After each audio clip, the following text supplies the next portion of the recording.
Hi, everybody. We're back again. I was talking at the last episode that I made about the trolls, and I didn't realize that right after that kind of chapter ended, there was a really nice, big, beautiful map kind of showing where all the different tribes of trolls ended up. So even though the next part is not about trolls, I wanted to make sure we didn't miss taking a look at this beautiful map.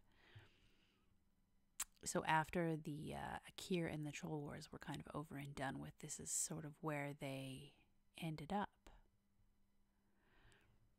The tribes under Drakari control, Frostmane and Winter... Well, I should read it off of the book because it's easier for me to see in my hand. Winteraxe. Tribes under Amani control, Firetree, Mossflare, Reventusk, Smolderthorn, Vilebranch, and Witherbark. Tribes under Gurabashi control, Bloodscalp, Darkspear, Razorbranch, Shatterspear, and Skullsplitter. I believe Vol'jin is a Darkspear troll? Don't call me on that, though. I'd have to look it up to make sure. But I think that's what he is. So yeah, this is the troll, like how much they kind of ruled the world back before the rest of the, I wanted to say species, but that's not quite right. Races. Before the other races showed up.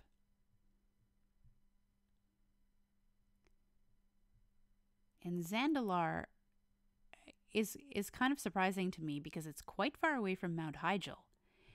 And Mount Hyjal was where a lot of the wild gods went, according to, like, elfish, elven lore. So, moving on. Next.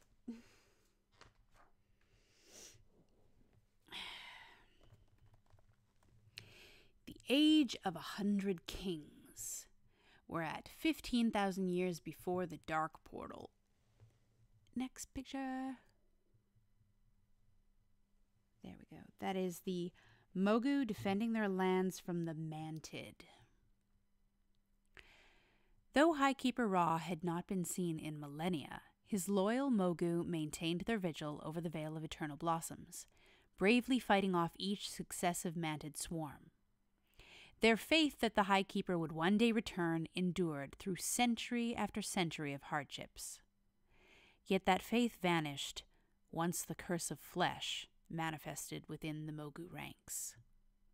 For the first time, the Mogu faced mortality. I just realized that I moved my picture in order to see the map better and then left it there, and now it tacked away in the corner. Here we go. Sorry for interrupting. Yeah, the Curse of Flesh was scary for most of the races that experienced it. It was such a drastic change to their life, to their bodies, to how they felt. I can only imagine. For the first time, the Mogu faced mortality. Fear and uncertainty took root in their hearts. Small disagreements spiraled into conflict, violence, and bloodshed. Packs of Mogu banded together. Clans and warlords emerged by the score and engaged in brutal power struggles. Those who triumphed were quickly toppled by rivals. Through it all, their culture and language, even their sense of purpose and identity, began to change. This period of turmoil and conflict became known as the Age of 100 Kings, and the Mogu edged perilously close to destroying themselves from within. Only their basest instincts prevented annihilation. At the beginning of each new Mantid swarm, the Mogu's petty conflicts would die down. The various clans would reluctantly band together to stand against the Mantid, but once the swarm had retreated, internal hostilities would surface once again. As the Mogu battled the Mantid, a number of other races arose in the region. Many of these creatures were drawn to the latent powers emanating from the Veil of Eternal Blossoms. Among these wondrous new races were the Jinyu, fish-like mystics who dwelled in the rivers and lakes. A bold and mischievous race of monkeys, known as the Hosen, also came to inhabit the dense jungles that encircled much of the Vale. But by far the most intelligent of these newcomers were the wise Pandaren. The emergence of so much life around the Vale piqued the interest of 4 wild gods. Their names were... I don't know how to pronounce X's in Chinese, I imagine. Zwen? Xuen, the white tiger, Yulon, the jade serpent, Chi Ji, the red crane, and Niuzhao, the black ox. I'm sorry if I mispronounce this. Zuen and his fellow wild gods gathered at the Vale to watch over and guide the myriad life forms that dwelled in the area. Though the warlike activities of the Mogu often troubled them, the wild gods delighted in watching the other races flourish. In particular, Zuen and the other demigods developed close ties with the Pandaren, in large part due to their penchant for peace. The Pandaren considered the wild gods, whom they called the August Celestials, to be benevolent deities. They formed a system of worship devoted to the extraordinary beings. In return, the wild gods bestowed knowledge on the Pandaren, nurturing their ties to philosophy and the natural world. At the behest of the August Celestials, the Pandaren formed a culture that sought peace and harmony with the surrounding environment. Yet soon a new Mogu leader would arise to challenge these philosophies.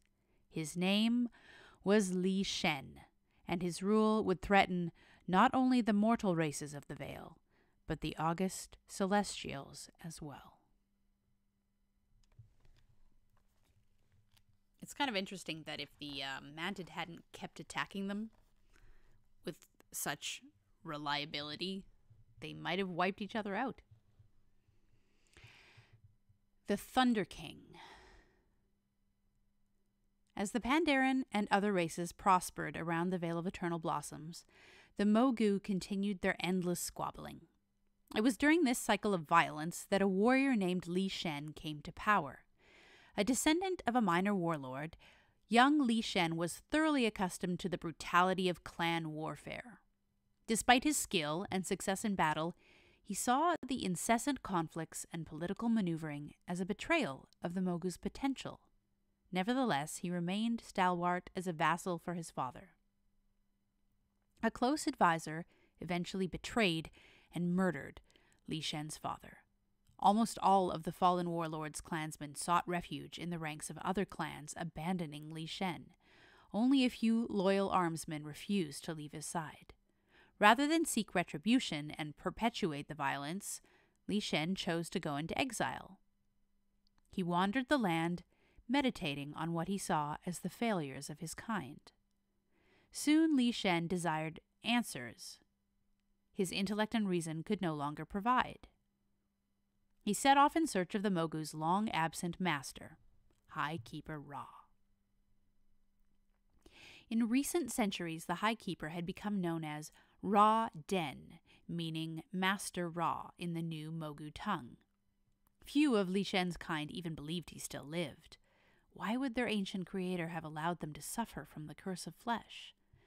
Li Shen believed Ra Den had a plan, a master purpose, and that the current trials of the Mogu were merely a test. Perhaps it was even the will of the Titans themselves. After all, Ra Den was their living instrument. After years of searching, Li Shen located the entrance to the hidden vaults beneath the land north of the Vale, sacred chambers that the Mogu had all but forgotten due to their ceaseless warring. There he found the High Keeper, sitting quietly in the stillness beneath the earth. Ra Den showed no reaction to the young Mogu's intrusion. The High Keeper said nothing, even as Li Shen began to ask him questions about the Mogu's true purpose.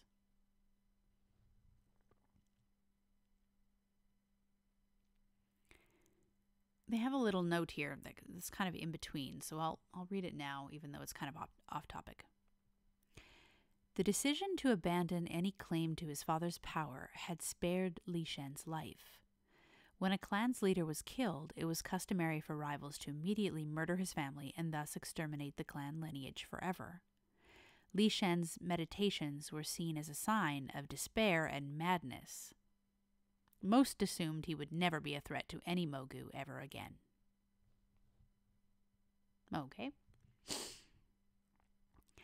Days and weeks passed, and Li Shen grew frustrated with his master's silence. Finally, the Mogu realized that Ra was not contemplating some subtle plan, was not engrossed in the work of the Titans. The High Keeper had simply given up. The suffering of the Mogu had been the result of an absentee master, and nothing more. Li Shen unleashed his anger on Ra, accusing him of abandoning the Titans and their purpose. His harsh words roused the High Keeper from his stupor. Ra took Li Shen to the nearby Thundering Mountain, where unending storms roared and split the heavens. No Mogu had dared scale its slopes before, for the mountain was believed to be a forbidden place. Inside a massive ornate vault, Ra Den summoned the lingering power of Amun-Thul and showed Li Shen the answers he wanted. The Titans of the Pantheon were dead, murdered by one of their own. Their final hope was the world of Azeroth itself, but it was already infested with creatures of the void. The High Keeper had assumed that this knowledge would shatter Li Shen's soul, as it had his own. Yet the Mogu reacted in a way Ra Den never expected. Li Shen decided that if his master had no interest in continuing the Titan's purpose, he would do it himself. Without warning, he struck out and incapacitated Ra Den. Li Shen then bound the mighty being in enchanted iron bands. He stole not only Ra Den's incredible power, but also the contained power of Amun-Thul. Might beyond understanding flooded through Li Shen's soul. He imprisoned Ra Den within the Thundering Mountain, ignoring the High Keeper's rage and confusion at the betrayal. When Li Shen descended the mountain and met with his remaining armsmen, they were in awe of him. Rumors of Li Shen's newfound might spread among the Mogu clans. Some believed he had torn out the heart of a god and eaten it. A few claimed he had harnessed the ancient powers of the Veil itself. Still others whispered that he was a Titan, reborn. Yet all of the stories had one fact in common. This Thunder King had demanded that all Mogu bow before him.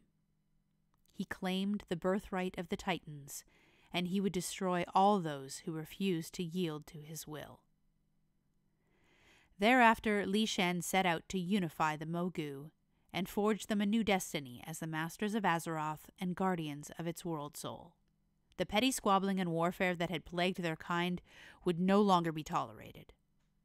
With lightning and thunder at his command, Li Shen crushed all opposition. The fortunate ones were killed quickly. The unfortunate ones were kept in chains for centuries. Initially, most of the Mogu rallied to him out of fear, but his miracles soon inspired devotion. The Thunder King had mastered the enchanted tools of the Keepers. One of these was the engine of Nalak Shah, a powerful device that Li Shen had discovered beneath the land north of the Veil. Using this extraordinary machine, the Mogu began shaping flesh and stone into new living creatures. They even found a way to reverse the curse of flesh among themselves. As far as I know, that's the only time that's ever happened. Under Li Shen, a period of prosperity and brutality gripped the Veil. For the Mogu, it was the beginning of a glorious new empire. Yet for the region's other races, it marked the start of an age of tyranny. Oh no, Li Shen, what are you going to do? I thought you learned. War was not the way. The two empires. As Li Shen's empire expanded in scope and power, he soon regarded all living creatures within his domain as his servants. The curse of flesh was a weakness, he reasoned, and although not all of the Mogu might ever be fully cleansed of the flaw, other beings of flesh would always be beneath them. The Thunder King began a campaign of enslavement in the lands surrounding the Vale. The wise Jinyu had established a small empire of their own. Though they fought valiantly, the Jinyu ultimately crumbled before the might of Li Shen. The Mogu sacked their towns and left their entire civilization in ruins. Upon learning of the Jinyu's fate, the Pandaren fled to Kunlai Summit, north of the Vale. There they sought the protection of Zuen, the White Tiger. When Li Shen brought his armies to the foothills, he challenged Zuen to a duel that would decide the fate of the Pandaren. Zuen accepted, and for many days the great battle between the White Tiger and the Thunder King shook the skies over Kunlai. I think we have a picture. We do. Holy moly. He's a lot bigger than I thought. If that's like a town under his feet.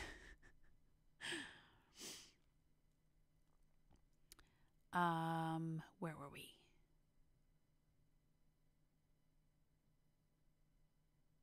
Zuen accepted, and for many days the great battle between the White Tiger and the Thunder King shook the skies over Kunlai. In the end, Zuen could not match Li Shen's stolen Titan power. Li Shen chained Zuen near the peak of the mount, forcing the august celestial to watch as the Mogu bound the Pandaren to slavery. Fearing that the Pandaren's peaceful philosophies would undermine his rule, Li Shen forbade them from learning how to read or write, or even how to speak any language other than the Mogu tongue. To disobey was to be killed in slow, brutal fashion. The Mogu forged their greatest palaces and monuments with the blood and sweat of their subjugated races. Soon the empire boasted a unified language, an established system of weights and measurements, and the first set of written laws in Azeroth, brutal codes that enshrines the Mogu's place above the other creatures. Li Shen also forced his slaves to act as soldiers, or to expand the crude fortifications once used to defend the Vale from the Mantid. Thus was born the Serpent's Spine, a massive stone wall separating the Mogu from the insectoid lands. When existing slaves perished or proved inefficient, Li Shen shaped new ones with the power of the engine of Nalak Shah. This led to the creation of myriad beings, such as the diminutive yet resilient Grummels and the barbaric reptilian Sarok. There's a couple little notes. At the height of their empire, the Jinyu held close ties with the Hosen. Both agreed to help the other withstand the onslaught of the Mogu. Yet on the eve of the Jinyu's final stand against Li Shen, the Hosen betrayed them. The Jinyu's so-called allies had secretly pledged their loyalties to the Thunder King in exchange for preferential treatment, a promise that was never kept. This act of treachery ensured the Jinyu's defeat and ignited a bitter racial feud between them and the Hosen that would last for generations. That makes sense why they hate each other so much when you play in game. After Li Shen imprisoned the White Tiger, the other Celestials came to the aid of the Pandaren. Yet, like Zuen, they all succumbed to the Thunder King. Thereafter, Li Shen prohibited worship of the Celestials on pain of death. The Pandaren lost many of their ties to the wild gods, but not all. A few fearless slaves in secret carried on the teachings of the Celestials. The Mogu Empire quickly drew notice from other civilizations on Azeroth. The Zandalari trolls, in particular, were amazed at the otherworldly powers wielded by the Thunder King. One of the Zandalari's leaders, a revered high priest named Zolothra, saw in the Mogu a golden opportunity. He and a retinue of trolls journeyed to the Thunder King's domain with a simple proposition. The Mogu might hold the power of this world, but the trolls held the knowledge of the land. The two empires would make each other great and teach each other their secrets. Once they were allied, nothing on Azeroth would dare oppose them. The offer intrigued Li Shen. For the first time, he had met other living creatures who sought to master their environment rather than live in peace with it. The Mogu rarely ventured far from their lands. Superstitions and the deep-seated duty of protecting the Veil still influenced their actions. They could explore the world from a position of ignorance, or they could ally with the trolls and learn its mysteries quickly. In truth, both leaders plotted betrayal.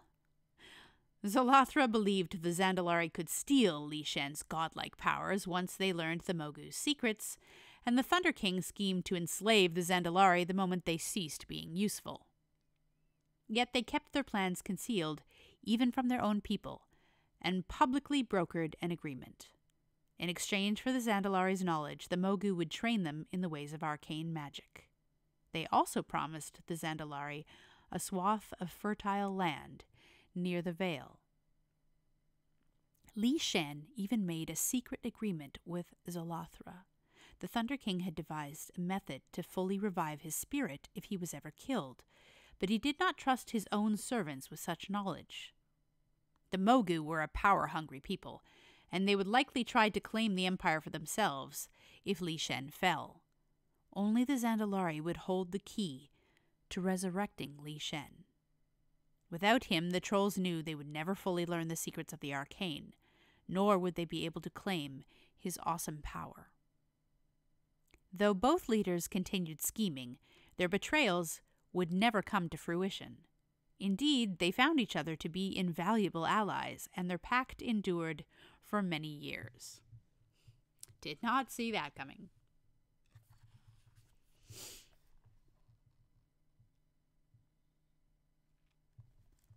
Thunder Falls. While Li Shen consolidated his empire, the Tol'vir guarding Uldum struggled to endure the curse of flesh. The malady had spread throughout the ranks, slowly weakening the Titan Forged. All the while, the Tol'vir waited patiently for word from Highkeeper Ra or his Mogu servants in the east. Eventually, the Tol'vir received a summons from a Mogu leader calling himself the Thunder King. They had heard nothing about the rise of the Mogu Empire. Curious, the Tol'vir dispatched ambassadors to the east. When they reached the edges of the Thunder King's domain, they were stunned to see how advanced their Mogu cousins had become. In some instances, the Mogu had even managed to reverse the curse of flesh. Li Shen warmly greeted the Tol'vir and showed them the wonders of his empire, from the immense serpent spine wall to the gilded imperial palaces of the Veil. The Tol'vir were shocked at the deplorable treatment of the mortal races that had been enslaved by the Mogu. Even so, the Tol'vir were not stirred to action. Their prime concern was the protection of the Keeper-wrought machineries in Uldum. The Thunder King wholeheartedly agreed. The works of the Keepers, such as the Forge of Origination in Uldum, were of utmost importance, and so Li Shen announced he was claiming them as part of his empire. He revealed that he had defeated Ra-Den and taken his power. Therefore, Li Shen claimed that he now held dominion over the Keeper's instruments. With the engine of Nalak Shah and the Forge of Origination at his command, he could remake Azeroth as he saw fit. As fellow Titan-forged, the Tol'vir would ascend to a place of honor in the Mogu Empire, but Li Shen would be at its head, now and forever. Upon learning that Li Shen had betrayed Highkeeper Ra, the Tol'vir grew furious. They refused the Thunder King's offer, vowing never to serve a traitor, and stormed out of his tyrannical empire. Li Shen allowed the ambassadors to leave, but warned them he would take what he wanted by force. Their armies could not possibly stand against his. So confident was the Thunder King that he invited Zalathra to witness what he claimed would be the Mogu Empire's greatest victory yet. The elderly Zandalari leader agreed. Li Shen had artificially extended the troll's life, but once all of the Keeper's works were under Mogu control, they would unlock the secrets of immortality. Almost all of the highest-ranking Zandalari leaders accompanied Zalathra as an honor guard, also expecting to return to the capital of Zoldazar with the gift of eternal life. Li Shen led his Mogu host and the trolls to the west. The Zandalari had heard tales of the lands near Oldham, but they had never seen them with their own eyes. Pristine lakes and waterfalls dotted the region's lush jungles. It was a paradise, teeming with undiscovered life and wonders as far as the eye could see. The full might of Li Shen's empire trampled over the land, stopping just short of the monolithic pyramids that composed the Keeper's bastion of Oldham. Only a small group of Tol'vir emerged from the fortress to resist the Mogu. Li Shen mocked their numbers, for he knew that he alone could crush them. Indeed, the Tol'vir had known that defeating the Thunder King's forces in battle was impossible. As Li Shen had marched toward Oldham, the Titan Forged had prepared a final defense. The Forge of Origination locked beneath the fortress. Rather than using it to its full potential, which would eradicate all life on Azeroth, the Tol'vir had configured the Forge of Origination to scour only the nearby land. As Li Shen led the charge, gloating in his impending victory, the Tol'vir activated the weapon. Deep within the earth, the device rumbled to life. The earth heaved and buckled as waves of force erupted from Oldham, bathing the surrounding land in the energies of uncreation. Uncreation. The Tol'vir defenders and nearly every other creature on the surface of Oldham that day died instantly. Creatures all across Kalimdor witnessed the flash on the southern horizon. When it subsided, Li Shen and his allies were no more. The unleashed power had also purged the area around Oldham of almost all life, leaving only a cracked and barren desert behind. Pockets of plant and animal life would slowly return over the millennia, but the vast jungle would never fully regain its vibrancy. The surviving Tol'vir within Oldham worked to ensure that no one would ever again attempt to claim such power. They shrouded the few mountain passes that led into the region with magic. In doing so, the Tol'vir effectively sealed Oldham off from the eyes of mortals. Which explains why we didn't find it for a long time. I don't think we went to Oldham until Cataclysm? Yeah. Pretty sure Cataclysm was when something happened and the mists came down and then there was Oldham. The Tol'vir's noble sacrifice had kept the Forge of Origination out of Li Shen's hands and prevented any other Mogu emperor from daring to follow in his footsteps. The deaths of Li Shen and the upper caste of the Zandalari left massive power vacuums in both empires.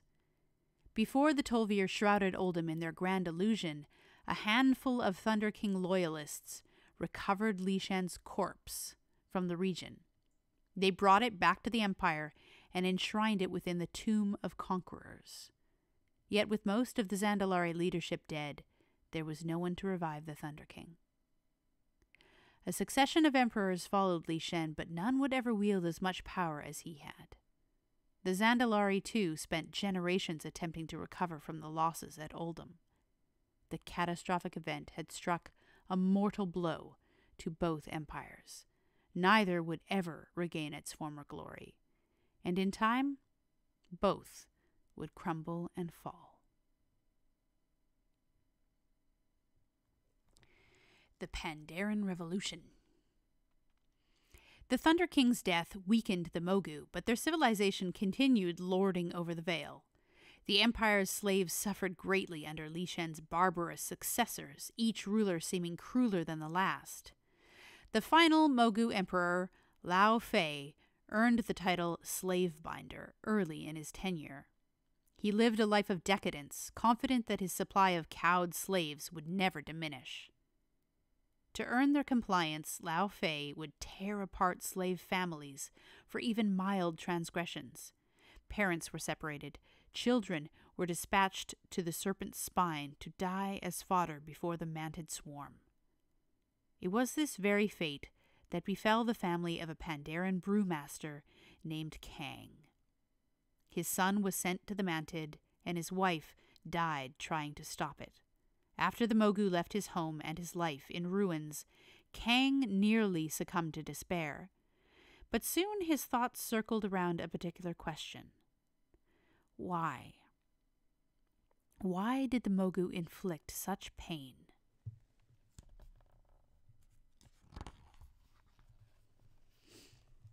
Kang meditated on the slavery of his people, and he reached a radical conclusion.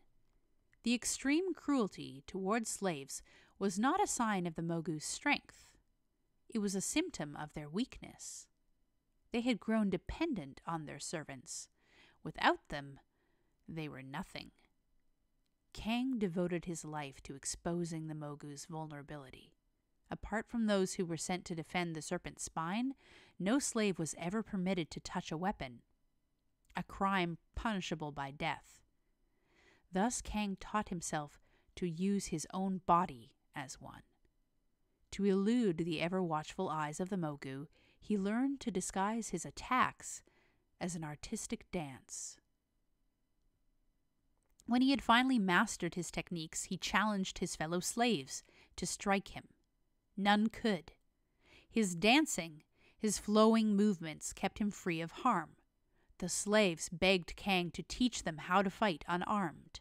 Kang did, and word of this strange new combat method spread quickly among the oppressed peoples of the Mogu Empire.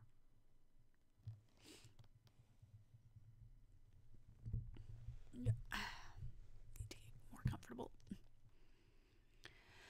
Hundreds of slaves adopted Kang's teachings and devoted themselves to learning this newfound art, known thereafter as the Way of the Monk. When rumors of the movement reached Mogu ears, Kang relocated his followers to Kunlai Summit, fully aware that his apprentices were not yet strong enough to topple their oppressors. In secret, the Pandaren rebels built a monastery among the wind-lashed peaks and began to further train themselves as instruments of justice. It was at Kunlai Summit that Kang found something utterly unexpected: the prison of Zwen, the White Tiger. Kang communed often with the august celestial, learning the secrets of inner strength that lay within every heart. The Pandaren master passed along Zwen's wisdom to his followers. At last the Pandaren monks were ready to fight.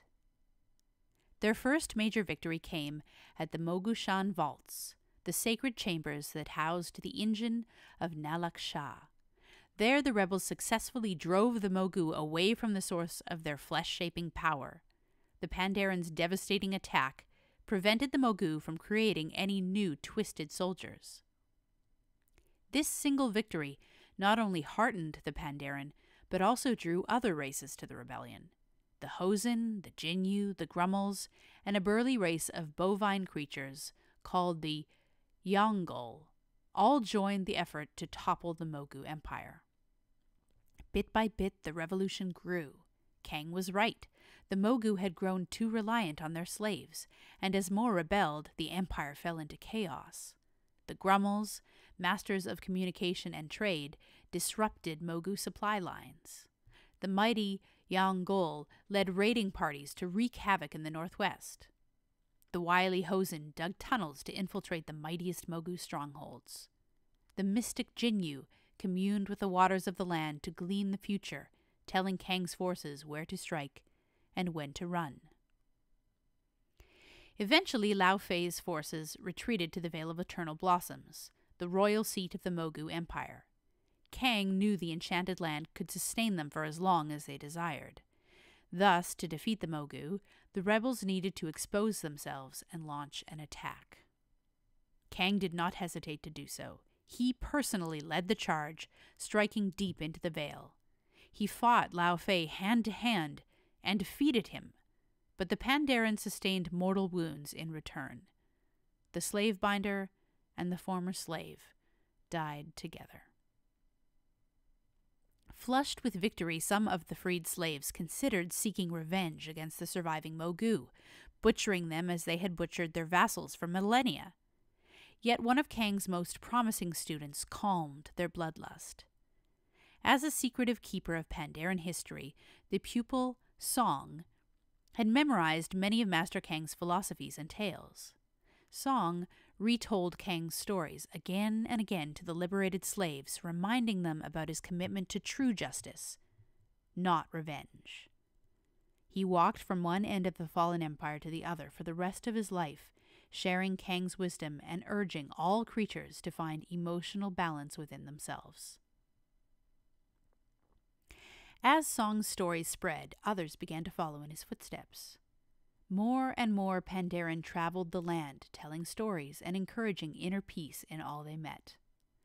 These lore walkers, as they would eventually be named, became not only skilled storytellers, but also conflict mediators, diffusing tense situations with allegories and parables that would help all sides see reason and find middle ground. So began a time of peace and prosperity.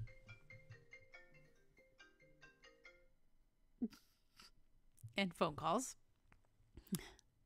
So began a time of peace and prosperity in and around the Vale of Eternal Blossoms. The Pandaren, along with the other races that called the region home, flourished. A new empire, one built on the principles of justice, wisdom, and benevolence, emerged to watch over the war-torn land. I'm going to call it for now.